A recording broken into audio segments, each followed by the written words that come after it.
Gnanakumar women's computer காலேஜின் நிறுவனர். இது பெண்களுக்கான பிரத்யேகமான கணினி பயிற்சி மையம். இல்லத்தரசிகள், கல்லூரி பெண்கள், பணிக்கு செல்லும் பெண்கள்னு அனைவருக்கும் பயனளிக்கும் வகையில் பல வசதிகளோடு மதுராந்தகத்தில் இயங்குது இந்த கணினி மையம். நம் சமூகத்தில் பெண்களுக்காக தனிப்பட்ட திட்டங்களும் சேவைகளும் பல இருந்தாலும் அவர்களுக்கான ஒரு கணினி மையம் என்பது அரிது.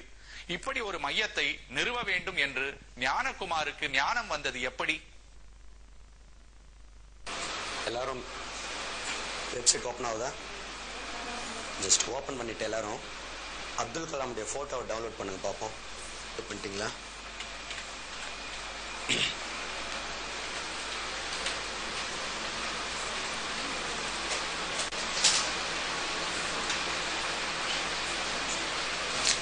இதுக்கு முன்னாடி நான் ஒரு தனியார் கம்ப்யூட்டர் சென்டர்ல ஒர்க் பண்ணிட்டு இருந்தேன்.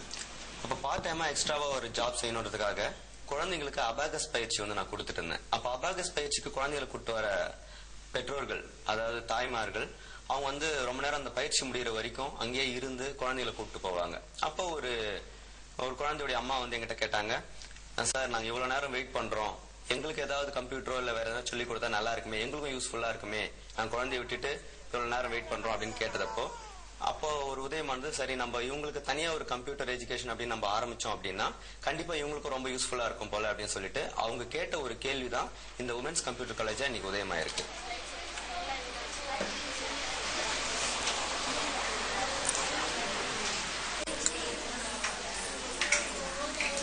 எதுக்குடா இப்பதான் செட்டிங்ஸ் இருக்குல்ல, விளையாடுந்தா. அம்மா கிளாஸ் பாத்துட்டு இருக்கேன்ல, கொஞ்ச நேரம் கழிச்சு வரேன். ஒரு 5 நிமிஷம் கிளாஸ் முடிச்சுட்டு வந்துடுறேன், சரியா? இதெல்லாம் வச்சு சாப்பிட்டு விளையாடிட்டு இந்தா இந்த பாக்ஸ்ல போட்டு கொடுத்துட்டு போட்டுமா? விளையாடிட்டு இருக்கியா? சாப்பிட்டு விளையாடுறீங்களா? ஒரு 5 மினிட்ஸ் கிளாஸ் முடிச்சுட்டு வரட்டுமா? இதுக்கு முன்னாடி நான் ஒர்க் பண்ண கம்ப்யூட்டர் சென்டர்ல ஆண்களும் பெண்களும் வந்து சேர்ந்து ஒர்க் பண்ணுவாங்க, பிராக்டிகல் பண்ணுவாங்க, தியரி கிளாஸ் அட்டெண்ட் பண்ணுவாங்க. ஆனா சில பெண்கள் கிட்ட நிறைய ஒரு டவுட்ஸ் இருக்கும். அந்த சப்ஜெக்ட் எடுக்கும்போது நிறைய டவுட் இருக்கும். ஆனா சில பெண்கள் வந்து அதை உடனே கேட்க மாட்டாங்க. அவங்களுக்குள்ள ஒரு கூச்சம், அப்படி இல்லைன்னா ஏதாவது சொன்னோம்னா பாய்ஸ் வந்து கிண்டல் பண்ணுவாங்களோ அப்படின்னு ஒரு சின்ன கூச்சம் இருக்கும். இப்போ இந்த இடத்துல வந்து அந்த மாதிரி ஒரு சிச்சுவேஷனே கிடையாது. எல்லாமே பெண்கள்ன்றதுனால தைரியமா கேள்விகள் கேட்கறாங்க. அதே மாதிரி இங்க கிளாஸ் எடுக்கிறதும் வந்து பெண் ஃபேக்கல்டி, அதாவது லேடிஸ் ஃபேக்கல்டி தான் கிளாஸ் எடுக்கிறதுனால அந்த ப்ராப்ளம் இருக்கு, ஈஸியா கேள்விகள் கேட்கறாங்க. பெற்றோர்கள் வந்து பெண்களை தனியா அனுப்பி கம்ப்யூட்டர் படிக்க வைக்கிறதுலயும் அவங்களுக்கும் ஒரு சந்தோஷம் இருக்கு. டபுள் கிளிக் கொடுத்தாதான் லைன் வந்து டிஸ்கண்டினியூ ஆகும். இல்லைன்னா உங்களுக்கு நீங்க மவுஸ் மூவ் பண்ணும்போது லைன் கூடவே வந்துட்டே இருக்கும். நீங்க இப்ப பண்ணீங்க அப்படின்னா இதை நான் மறுபடியும் உங்களுக்கு பண்ணி காமிக்கிறேன். இந்த லைனை வந்து தன்னோட கணினி மையத்துல பெண்களுக்கான வசதிகள் அமைத்து தந்தது மட்டும் இல்லாம கணினி பயிற்சிக்கான பாடத்திட்டத்தை எளிமையாகவும் படிக்கிறவங்களுக்கு ஆர்வத்தை தூண்டுற வகையிலையும் அமைச்சிருக்காரு. கம்ப்யூட்டருடைய ஹிஸ்டரி எப்படி வந்துச்சு அப்படின்னு சொல்றதை விட அடுத்த 5 இயர்ஸ்க்கு அப்புறம் இந்த இண்டஸ்ட்ரி எப்படி இருக்கும் அப்படின்றத முதல்ல நாங்க ஸ்டூடெண்ட் கிட்ட எக்ஸ்போஸ் பண்ணுவோம். அதான் ஃபர்ஸ்ட். பாஸ்ட் ஹிஸ்டரி வந்து லாஸ்டா தான் சொல்லுவோம். எப்பவுமே எங்களுடைய ஃபியூச்சர் கம்ப்யூட்டர்ஸ் எப்படி இருக்கும் அப்படின்ற சொல்லும் போது அவங்களுக்குள்ள ஒரு சந்தோஷம், இந்த மாதிரி இண்டஸ்ட்ரி நம்ம வாழ போறோம், சோ இதுக்கான பேசிக் ஃபவுண்டேஷன் நம்ம இப்பவே பண்ணிக்கணும்ன்ற ஒரு ஆர்வம் உருவாகுது. இதுதான் முக்கியமான கம்ப்யூட்டர்ல இருக்கிற முக்கியமான சர்க்கியூட் போர்டு. இந்த எல்லா காம்பனண்ட்டையும், எல்லா இன்புட் டிவைஸையும், வெளியில இருக்கிற மானிட்டர், எல்லா கனெக்ஷனையுமே இணைக்கக்கூடிய ஒரு முக்கியமான சர்க்கியூட் போர்டு தான் என்னது? Mother board. ஓகேவா? இதுல அது இல்லாம கம்ப்யூட்டருடைய மானிட்டர், கீபோர்ட், மவுஸ் எல்லாம் பாத்துருப்பாங்க. கீழே இருக்கிற சிஸ்டம் யூனிட்டை வந்து ஓபன் பண்ணி யாரும் பார்க்க மாட்டாங்க. அது பெரிய விஷயமா நினைச்சிட்டு இருப்பாங்க. நாங்க அதை ஃபர்ஸ்ட் கிளாஸ்ல பிரேக் பண்ணிட்டு உள்ள இருக்கிற ஒவ்வொரு பார்ட்ஸ் பத்தியும் தெளிவா நாங்களே ஓபன் பண்ணி பிராக்டிகலா அதை காமிச்சு அதனுடைய என்ன ஒர்க்கிங் பிரின்சிபல், அது எப்படி ஒர்க் ஆகுது அப்படின்றது ஸ்டூடெண்ட் காமிச்சிட்டோம்னா அது மேல இருக்கிற ஒரு பயம் போயிட்டு அதுக்கப்புறம் கம்ப்யூட்டர் அப்படின்றது ஒண்ணு இல்ல, சாதாரண விஷயம் அப்படின்ற ஒரு புரிய வச்சிருவோம் முதல்ல. அதனால அதை தொட்டா இதாயிடும் அந்த பயம் எல்லாம் இப்ப இருக்காது. எங்க சிஸ்டத்தை ஓபன் பண்ணிட்டு அவங்களே சர்வீஸ் பண்ற அளவு கூட அவங்க ஒரு 1 வீக்லயே அவங்களே கத்துப்பாங்க. கணினி மையத்தை ஆரம்பிச்சோம், காசு பார்த்தோன்னு ஒரு தொழில் வட்டத்திற்குள் சுருங்காமல் ஞானகுமார் தொடர்ந்து பல ஆய்வுகள் செய்து தன் கணினி பயிற்சி நிறுவனத்துக்கான தரத்தை உயர்த்துவதில் கவனம் செலுத்தி இருக்கிறார். இந்த மையம் வழி பெண்கள் பெறும் சேவையின் முக்கியத்துவத்தை உணர்ந்து செயல்பட்டு இருக்கிறார். இங்க ஃபர்ஸ்ட் பேட்ச் ஸ்டூடெண்ட்ஸ் கம்ப்ளீட் பண்ணும்போது ஒரு ஐடியா வந்து உதயமாச்சு. இங்க படிக்கிற ஸ்டூடெண்ட்டுக்கு இங்கேயே வந்து என் ஃபேக்கல்டி வாய்ப்பு தரக்கூடாது அப்படின்னு சொல்லிட்டு அதுக்காக இங்க படிக்கிற ஸ்டூடெண்ட்ஸ்க்கு 6 மந்த்துக்கு இங்கேயே வந்து நாங்க ஒரு ட்ரைனிங் கொடுக்குறோம், விருப்பப்படுறவங்க ஜாயின் பண்ணிக்கலாம் அப்படின்னு சொன்னோம். இதுக்கு ஒரு சின்ன ஸ்டைஃபண்டும் நாங்க கொடுக்குறோம். அது மட்டும் இல்லாம இந்த ட்ரைனிங்கை சக்சஸ்ஃபுல்லா கம்ப்ளீட் பண்றவங்களுக்கு இங்கேயே நிரந்தரமா ஃபேக்கல்டி பொசிஷனும் கொடுக்குறோம். அந்த மாதிரி ஃபேக்கல்டிஸும் இப்ப இருக்கிறாங்க.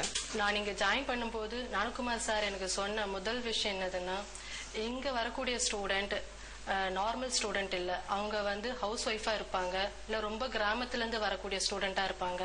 அதனால அவங்களுக்கு கம்ப்யூட்டர் படிக்கணும்னா ஒரு பெரிய விஷயமா நினைப்பாங்க.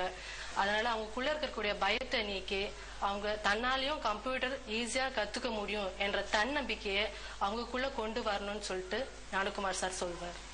இங்க இருக்கிற சரௌண்டிங் கம்பெனி, ஸ்கூல்ஸ், எல்லா வணிக வளாகங்கள் எல்லாருக்குமே கம்ப்யூட்டர் ஆபரேட்டர் வேணாலும் சரி, கம்ப்யூட்டர்ல ப்ரோக்ராமர் வேணும்னாலும் சரி நான் தான் வாங்கி கொடுத்துருக்கேன். அங்க வந்து ஆனா ஒரு சின்ன ப்ராப்ளம் திடீர்னு என்னன்னு பாத்தீங்கன்னா, ஒரு ஸ்டூடெண்ட்டும் அங்க போய் ஜாயின் பண்ணுவாங்க. ஒரு 10 நாள்ல ஒரு போன் வரும் மேனேஜர்கிட்ட இருந்து, இந்த மாதிரி நீங்க அனுப்ப ஆனது வந்து சரியா பண்ணல, இங்க நாங்க வேற தனியா ட்ரைனிங் கொடுக்க வேண்டியது இருக்கு அப்படின்னு சொல்லுவாங்க.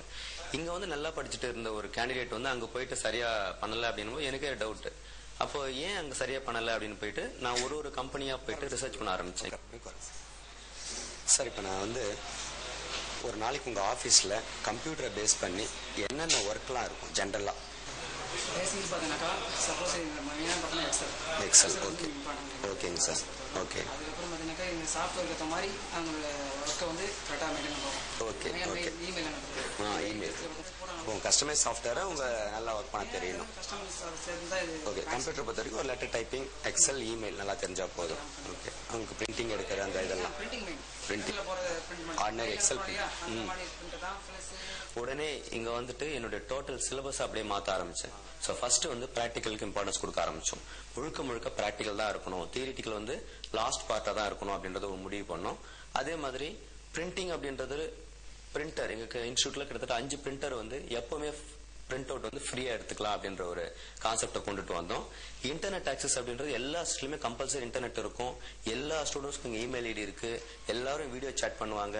ஸோ அவங்களுக்கு என்னென்ன ஃபெசிலிட்டிஸ் வேணுமோ, என்னென்ன தேவையோ, ஒரு இண்டஸ்ட்ரி போனாலும் சரி, அவங்க பர்சனல் லைஃபுக்கும் சரி, என்னென்ன தேவையோ அதை வந்து ஃபுல்லி வந்து இருக்கிற மாதிரி இந்த இன்ஸ்டியூட்ல இருக்கிற மாதிரி நாங்க பாத்துக்கிட்டோம். இப்போ எல்லா ஸ்டூடெண்ட்டுமே வந்து இங்க அனுப்புற இப்ப எல்லா ஸ்டூடெண்ட்டுமே இண்டஸ்ட்ரி வந்து யாருமே வந்து திருப்பி எங்களை ரோல் பேக் அனுப்புறது இல்லை. அதுவே எனக்கு ஒரு பெரிய சந்தோஷம். ஓகேவா? என்னுடைய அடுத்த திட்டம் என்னன்னு பாத்தீங்கன்னா, பஸ் வசதி இல்லாத கிராமங்கள்ல இந்த கணினி மையத்தை கொண்டுட்டு போறது என்னுடைய அடுத்த திட்டம். அதனால வந்து பஸ் வசதி இல்லாம வந்து படிக்க முடியாம தவிக்கிற நிறைய பெண்களுக்கு இது வந்து ரொம்ப யூஸ்ஃபுல்லா இருக்கும். அதுக்காக இப்போதைக்கு 2 கிராமங்களை தேர்ந்தெடுத்திருக்கேன். மக்கள் தொகை அதிகமா இருந்து பஸ் வசதி இல்லாத ஊர்களை தேர்ந்தெடுத்திருக்கேன். இந்த இடத்துல கம்ப்யூட்டர் இன்ஸ்டியூட் ஆரம்பிக்கிறதுக்கு தேவையான எல்லா நடவடிக்கைகளையும் எடுத்துட்டு இருக்கேன். விரைவில் இதை ஆரம்பிச்சிடும். நான் இந்தியாவின் மூளை நகரங்களாக இருக்கலாம், ஆனால் முதுகெலும்பு கிராமங்கள் தான் என்பதை மறுப்பதற்கில்லை. அந்த முதுகெலும்பை தன் பயிற்சி மையம் மூலம் நிமிர்த்த துடிக்கும் ஞானகுமாரின் கனவுகள் வெற்றி பெற வாழ்த்துவோம்.